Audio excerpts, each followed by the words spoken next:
In the magical control room, several men grabbed Dollars by the arms to prevent her from continuing to hit the magical crystal. Her eyes were shining with rage as she wanted to break this thing at all costs, to save the students. One of the men explained that if she didn't stop, the magical crystal was going to break. Consumed by despair, she ordered them to let her go since she wanted to save her friends. She prepared herself to attack again, and the men held her more tightly. Behind them was another man holding a tablet which was projecting the map of the stadium. The man began observing in silence and couldn't help but fall into shock. Just before the Saintess could continue, the man revealed to everyone that an additional life reaction had been detected inside the stadium. Upon hearing this, Dollars and the others' eyes widened in surprise, causing them to turn toward the man. Everyone was in shock as they couldn't believe someone had managed to enter the stadium despite the virtual barrier. The bald man wearing glasses and the long-haired man with a mustache began observing the map and couldn't help but be left speechless. With a surprised expression, the bald man realized that someone had broken into the arena and killed a mud ant. The eyes of the man with a mustache were full of confusion, since he could not believe that someone had managed to cross the virtual magic barrier. The tablet was projecting in real time what was happening inside the stadium. On the map there were several red dots and many green dots. The reality was that no one knew what was going on inside. The scene changed, and inside the stadium, Piggy's and Bianca's unconscious bodies were on the ground, and the area was filled with poisonous gas. Before there wasn't any problem. But now that they no longer had HP points, the gas could be deadly if the ants weren't defeated. Not far away were also the unconscious bodies of Sancho and Tudor, and in front of everyone stood Vikier. He clenched his fist and with a determined expression began to stare intently at the ants. Just then his eyes filled with alertness and he turned around. Behind him was the small spider hidden under the corpse of one of the ants. Vikier noticed the presence of the spider, but instead of turning back, he did not move and mentioned that according to the family motto, the fate of an untamable beast was only death. Despite the fact that the little spider was just a baby, she understood what was about to happen now and couldn't help but feel fear, realizing that she had made a mistake by entering the stadium in search of food. Vikier's eyes began to shine intensely. He turned towards the little spider and decided to give her a lecture later, and gave her the order to devour all the poison around to protect others. With a grateful expression, she placed her paw on her forehead, indicating that she was ready to obey his order. She opened her mouth and began inhaling all the poisonous gas in the area. While Vikier was distracted, one of the giant ants appeared above him and started staring at him intently. But our boy didn't take long to sense its presence. He clenched his fist and with a serene gaze asked the beast if it didn't have even a bit of shame. In response, the ant opened its mouth and prepared to attack. But as usual, just before the beast could even make a move, Vikier moved at great speed, activated his mana, and without much effort, struck the beast on the neck using his leg, separating its head from its body. In the magical control room, the bald man and the others were in shock. The other man began observing the map closely and couldn't help but feel confused upon seeing that there was suddenly a vital reaction. Vikier's attention focused on the ant's corpse, and his eyes filled with concern. He didn't remember that in this place one could sense vital energy. Meanwhile, the small spider was devouring all of the poisonous gas. He placed his hand on the ground and adopted an offensive stance, considering that he was 18 years old and an intermediate beginner-level sword expert. If his level as a graduate were discovered, it would cause a great commotion. In front of him were two powerful killer ants which were soldier ants, specialists in fighting.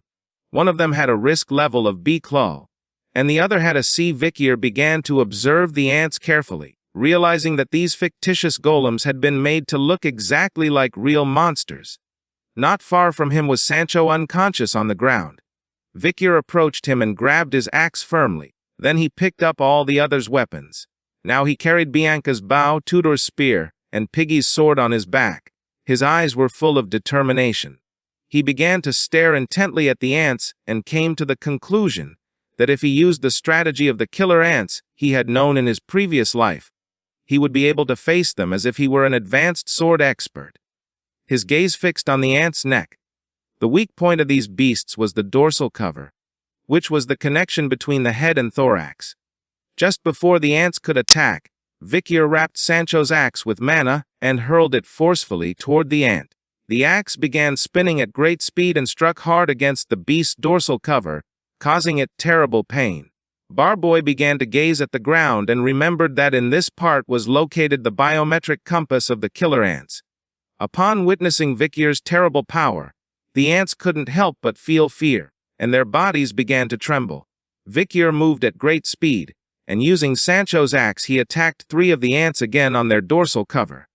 The reality was that if it broke, they lost their sense of direction and started walking backward. He drew Bianca's bow, began aiming at the ants, and his eyes started to shine with a penetrating aura. He remembered that these beasts still had one more weakness. His attention focused on the ants' skulls. The skull was divided into 2 pieces, with a small length the size of a finger located in the lower central part. He wrapped the arrow with mana and shot it. The arrow flew like thunder and struck the ants' skull, shattering it into pieces. The shell in that area was considerably less hard than in other places. Vikier drew Tudor's spear, jumped, and appeared above the ants he had incapacitated earlier with the axe. The ants raised their heads, started looking up, and upon seeing him, they couldn't help but panic.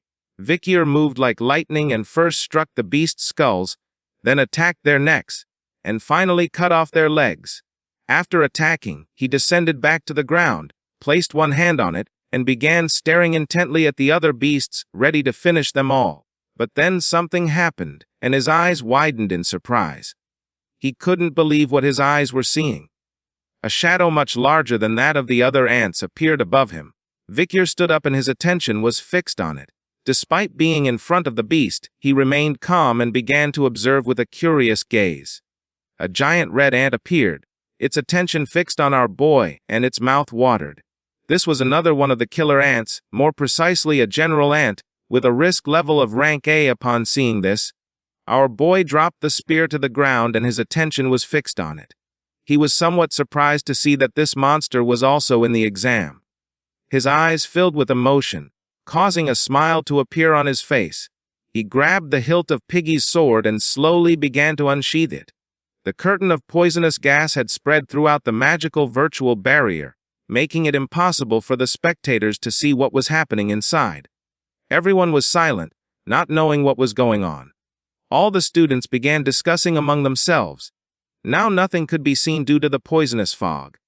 The time for the 3rd pattern was already running out, and there was no way that first-year students could withstand the 3 patterns that even 3rd-year students couldn't endure.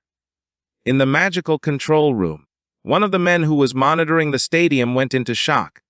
Seeing this, the man with a mustache turned toward him and, with a curious and fearful expression, asked what the problem was. The bald man began sweating like crazy, not knowing what was happening or what to do now. The man turned around and, with an expression full of panic, revealed that the general ant had been defeated. Moreover, the vital signs of those being examined were still normal. Professor Morgi appeared, and his eyes widened in confusion. No one could believe that the powerful general ant had been defeated. Morgi began to recall one of the general ants, and his eyes filled with fear, because this beast was not a golem that academy students were supposed to defeat. It was a cheat that had been placed to make it difficult for students to last easily for an hour. He put his hand under his chin and with a curious gaze began to wonder what was happening inside the stadium. Just then, a man carrying a woman with purple hair on his shoulders appeared. He started shouting, informing that he had found Professor Sadie, who had the key to the magical wall B. One of the superiors asked where she had been. The man panicked and with a nervous gaze replied that she had come here after the owner of a bar in an alley reported her for vandalism and interference with business. Professor Sadie was completely drunk and drooling. She was unable to stand on her feet. In conclusion, she was crazy. Dallars turned towards them, clenched her fist, began to point towards the magic barrier with her finger, and with a furious gaze gave them the order to open the magical wall B. Upon hearing this, the eyes of the others were full of concern as no one knew if Tudor and the others were still alive or not. They used the key and little by little the magic barrier began to disintegrate. releasing the poisonous gas to the outside. The incident that occurred during the Academy's midterm exam ultimately ended with the release of the magical wall after 42 minutes and 13 seconds. The instructors, who were panting heavily, descended to the stadium. The eyes of everyone were full of surprise and confusion. In front of them were the corpses of the ants lying on the ground. They could not believe that some first-year students had defeated all these ants. Just then, Dallars, who was very worried, also descended to the stadium and with a gaze full of concern started running, asking where Tudor and the others were. Her eyes widened in surprise. She couldn't help but be left open-mouthed. In front of her was Vikir's unconscious body lying on the ground, surrounded by the corpses of ants. Her attention fixed on our boy, she began to observe him in silence, not knowing what was happening. We don't know if Vikir was really unconscious or just pretending. A question came to Dallar's mind. She didn't know what he was doing here. Well, the reality was that Vikir was pretending. He closed his eyes to appear even more so, and although it was somewhat uncomfortable, it was better to pretend that he had fallen while fighting with the boys. Dallars was somewhat surprised, but she couldn't help feeling somewhat relieved, and despite this being a little complicated to understand, she was satisfied with not having lost any great future hero. Her friend appeared with a camera in hand. She started smiling, ready to take pictures and publish everything in the newspaper. She turned on the camera and carefully took a photo of Vikir, who was lying on the ground. He was known as a hero who had jumped into danger to save his classmates during the midterm exam at Colosio Academy. The photograph of Tudor, Bianca, Piggy and Sancho was also made public in the newspaper. Bianca revealed the heroic feats of Vikir that she had seen before fainting. After that, Vikir was interviewed. He began to touch his chin with his finger, and with a confused gaze, mentioned that this was the result created by combining the power of his friends and himself. He was a humble hero and was flooded with praise. A photo of Vikir wiping sweat after a match was also published. He became a topic of conversation for being handsome and was reevaluated in his Manhwa rank as a high-level expert swordsman. The head of the Monster Research Center raised suspicion, saying it was impossible for a high-level expert swordsman to defeat an ant general. But Vikir explained that he knew killer ants had a vital point in their skulls. The very prince summoned Vikir, and because he had revealed the secret behind the killer ants, it was predicted that the mortality rate of imperial soldiers would decrease, and as a result, the crown prince awarded our boy a certificate. His expression showed that he did not want to be in this place. Vikir was named this year's hot star, but he wasn't very sure about it. Someone who was reading the newspaper tore it into pieces with their hands. It was nighttime and this person was none other than Vikir. He was sitting on top of the academy roof, and while the moon illuminated the area, he began to gaze at the ground with a lost look and sigh. His eyes were full of concern since no one would have thought that his quiet student life would end up becoming so problematic. The baby madam appeared. She closed her eyes and with a smile began to jump for joy. But our boy told her that this was not something she should be celebrating. Despite the fact that everything had changed, he was happy that the others were out of danger. While he was distracted, an owl started flying toward them. Vikir couldn't help but feel tense and confused, while on the other hand, the baby madam got scared. Quickly, the little spider hid in Vikir's clothes. He extended his arm and the owl perched on it. His attention focused on the owl's leg, which had a note rolled around it. Our boy quickly realized it was Cindy Wendy's regular report. He took the note and began to read carefully. She had acquired the vital training of the 10 elite corpses, but she needed time to analyze, at most a month.